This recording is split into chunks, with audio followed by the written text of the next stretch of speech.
me da se wo do afidie ato Adom TV said they wonim no dwumadie we Nkuranhyensem dwumadie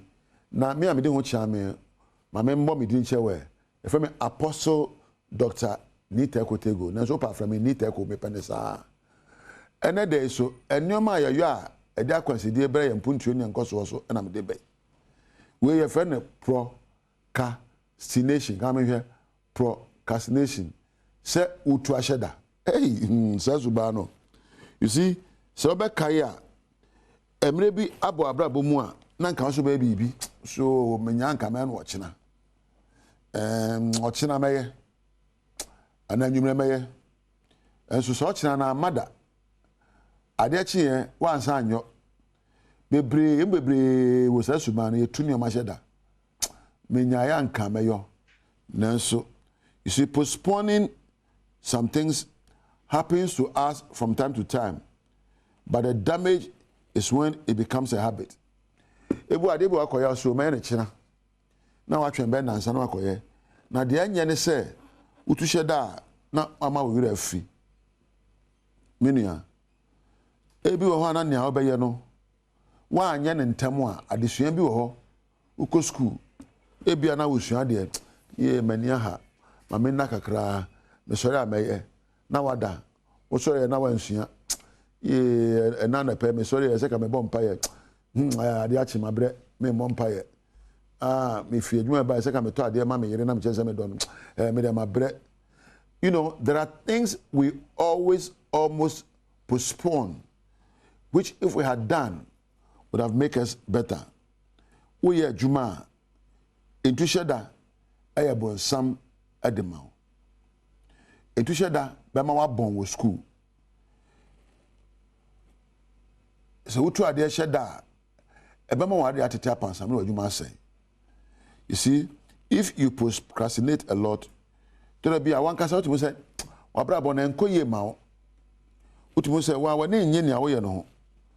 utu say aye suban bi a esi kwan nanso abeye empokotwa e wa bra bom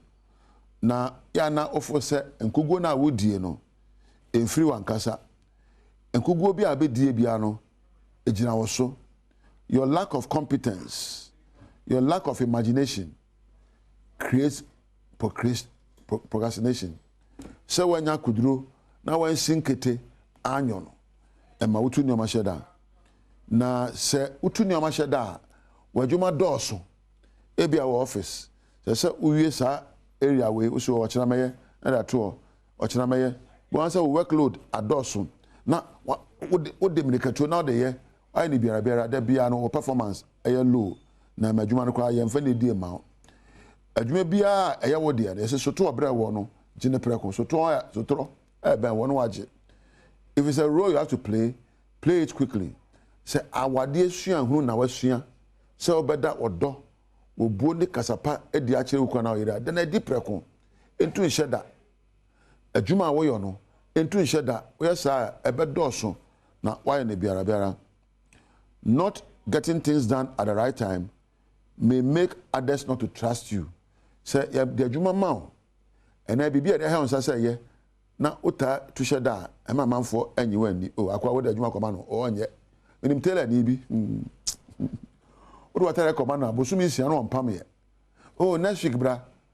no say de bia obetu wa sheda say onya adwuma anya biom esan say otu nipa asheda sa so na menim obi so ye TV papa bi de carpenter no de o de adwuma koma na wa say o de akonya koma na mfie me no onya akonya no nwie nye so onimre o da bia otu sheda Ghana ade ba ko adi ani eye ntu sheda ye ta tu nyoma sheda dodo o emra we o me ntu sheda ye ni so o galamse ye be ya bre ye nkochi we ya bre ye busuani ni etu sheda adamfo ne hwe sa de na di enya se ka ye sinkete ede mra ya adwuma ne mre so na yakase dwumadie we ya da hemensa yesa me yon ne kwan so a kanya ne se ya bre etu sheda ena ekum yene abwantatia se owia eba opena aduane ko he ne bomu esutobre onya bi adi onim se otu hyeda ekombede no enti yane akomode ye no yane a yetu adwumaden ehyeda yane a yebre no yane a yetu subampa eheda yane a yabra bonkoso no yane a yetu atenkapa ehyeda oh me penasam me tu ehyeda me penasam we me nyo we obre sa enti ene yebre. Procrastination is the bane of our lack of development. Procrastination is the bane of our lack of progress. So betum point idea eya me ntu nyoma esa oye no hye da wate e ba ne se obeya yiro ho na ye sempo wo ye na akopem a wabre no wagyae sempo wo pesuahunu anu asua sempo wo pemo anu ama obi aboa esine se betu ahyeda emom enade esemre dwumadi abi no di betu ahyeda na wachira so me no ato aso sansam sama kasa ye akyira wo aha ena me no besie ediam yeso eya nita kotego we de mintu hyeda o me koje ma home na emom wachira ana na adeche masan aba